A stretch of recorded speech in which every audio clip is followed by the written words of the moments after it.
Oh, hi there. I'm just catching up on current events. Well, in the news today, if you haven't heard, DOGE is cutting, well, just about everything. Let's go over what's been cut. Is it worth cutting? That's the real question. So, let's see here. They've cut most DEI initiatives, just about anywhere they can find them. Not a bad idea. Honestly, probably illegal to have these initiatives in the first place. Probably goes against the Civil Rights Act. You can't hire people based on the way they look. I've said it before. The U.S. aid one is a very interesting one. Now here they're saying that last year it did 32.5 billion in 2024, and they provide aid around the world. Well, they funnel aid. They're the organization that sends it out. It goes through them, and then they write a check. Let's see. They lowered the workforce from 10,000 employees to less than 300, according to Business Insider, which is on Yahoo News. Fair article for Yahoo News, I'll give you this. Well, as fair as you can get.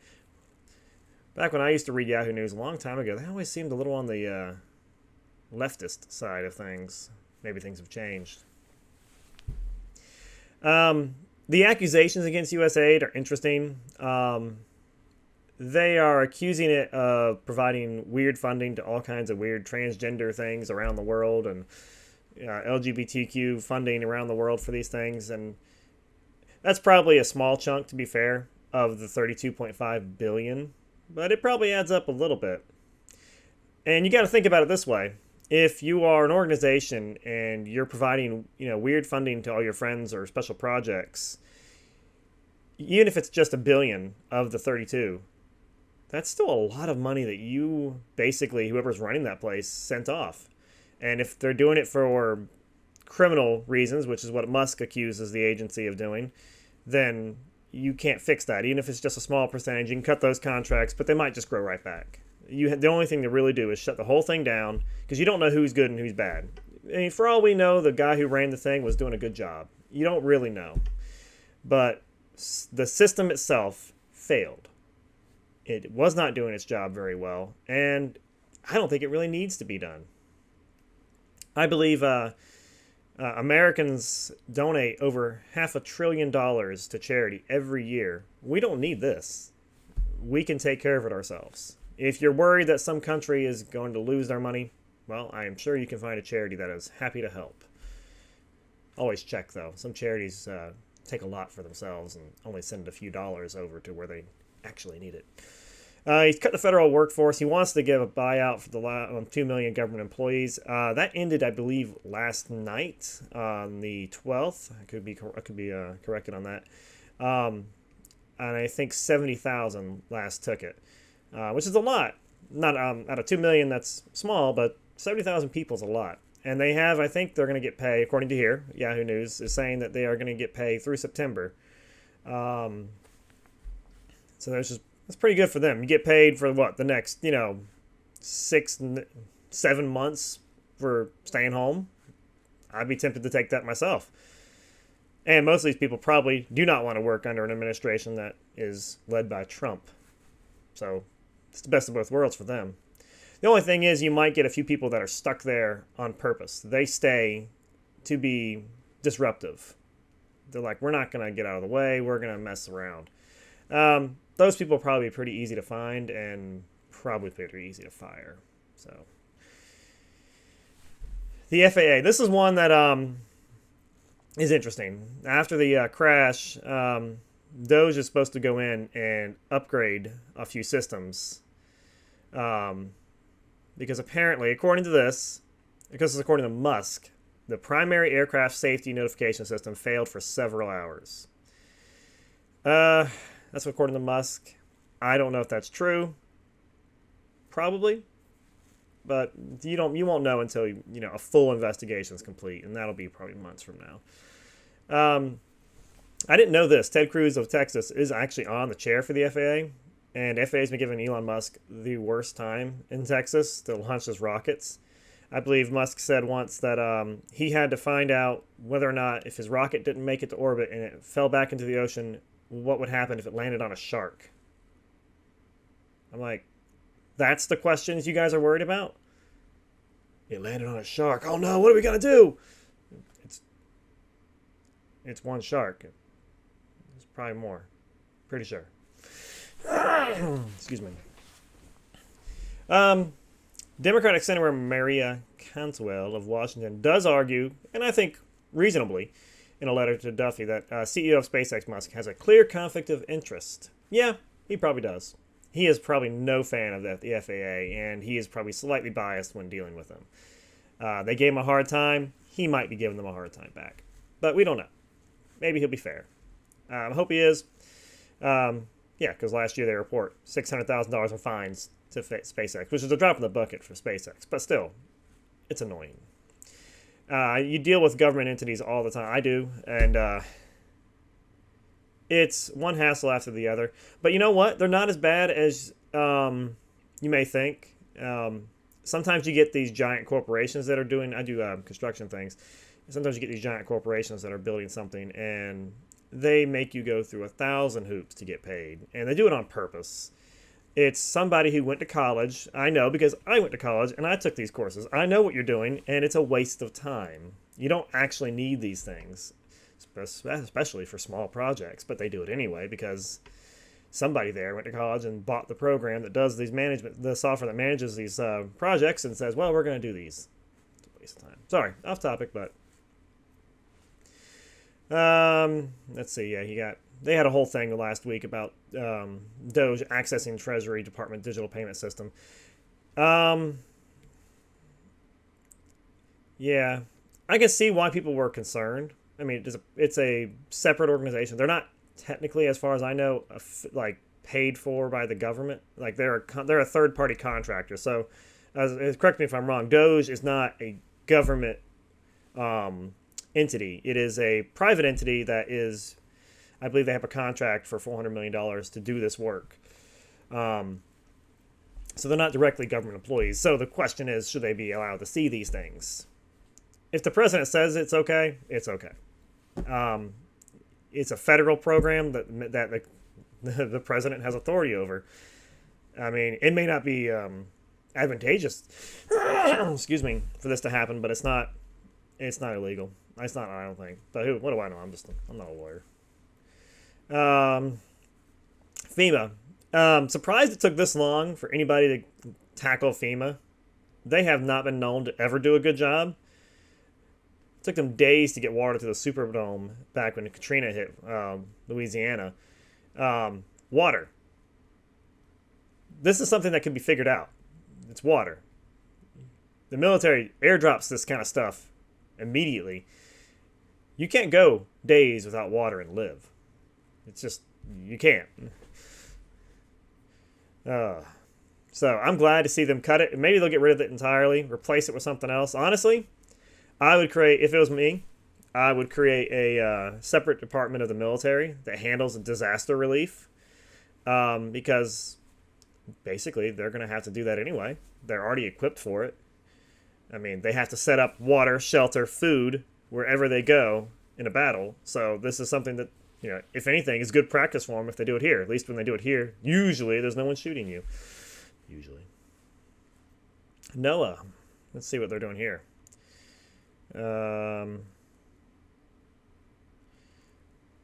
Let's see.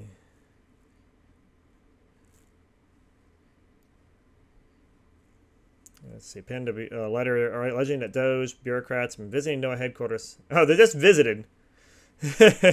And merge it with the Department of Interior. Probably not a good idea. I really don't think that's a good idea. Yeah, maintain independence, integrity. Department of Interior NOAA is a weather department. They track storms. They come up with things. Merging them with Department of Interior just doesn't really work. Although my issue with NOAA is the fact that they launched their own satellites, I believe. And they are... Okay, I'm sorry. It's not NOAA. It's NASA that I have a problem with. Because they launch satellites for weather observing Earth. And NOAA doesn't. That's my problem. Now, NOAA's budget, smaller, but why is NASA studying Earth? That's not their job. NOAA's job is to study Earth and its climate patterns, not NASA. NASA is to study space, but, whatever. Let's see.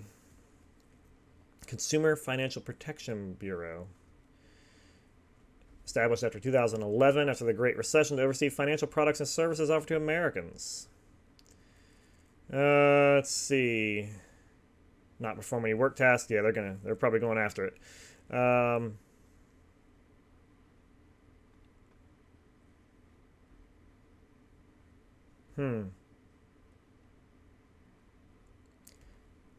Yeah, I don't know much about the Consumer Financial Protection Bureau. Let's find out. Here, oh, you do that. Let's see.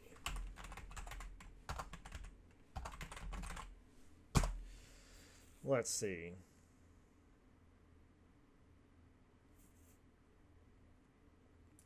Of course, Wikipedia has a fair article, I'm sure. Yeah, originally proposed in 2007 by Elizabeth Warren. That's probably safe. She's full of great ideas. I can't believe she keeps getting reelected. Let's see. Bureau's priorities are mortgages, credit cards, student loans. Let's see. What do you do?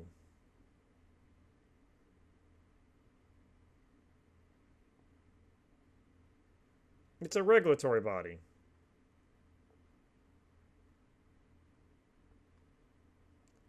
It makes rules for big businesses.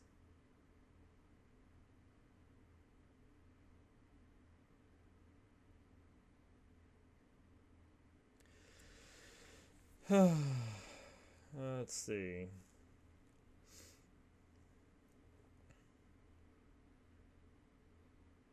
Says they claim that it has curtailed abusive debt collection practices. Limit credit card late fees to $8. Is that true? No. Rule was blocked by a judge. The reason given the block was overturned by the Supreme Court, giving the Bureau confidence the rule will be implemented. Yeah. I mean, they do some good things, but these are not things that an agency needs to do. These are things that lawmakers should be doing. Yeah, that's not right. That's not right. Let's see what else we got here. There's a new one from Time Magazine here. DOGE has cut $900 million. Wow. From the Department of the Education Department's Institute of Education Sciences. That tracks how well our students are doing in the country. This is not something that the government really needs to do, at least the federal government. Industry groups say 169 contacts are terminated on Monday. It costs $900 million to track students and their grades. I'm pretty sure my state does that for free. An AI could do this. This is the problem. You hate to say it, but a lot of government jobs are cushy office jobs that you get paid to basically do something a calculator can do. But since it's a government job, it's almost impossible to get rid of.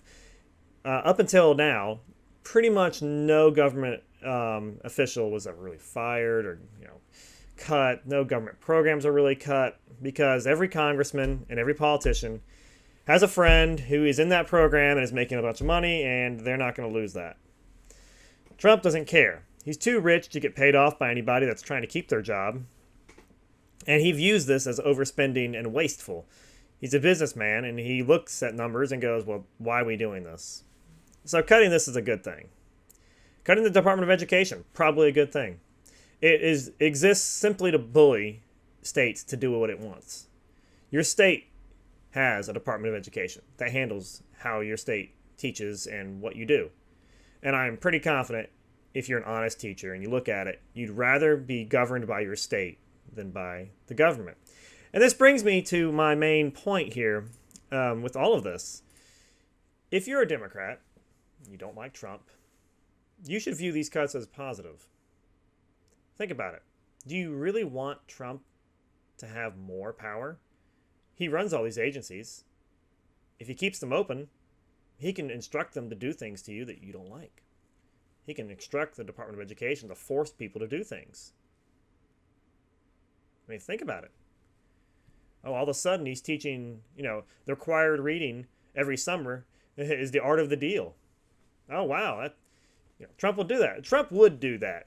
That would be something he would do. And I would laugh. I think it's stupid, but he would do that.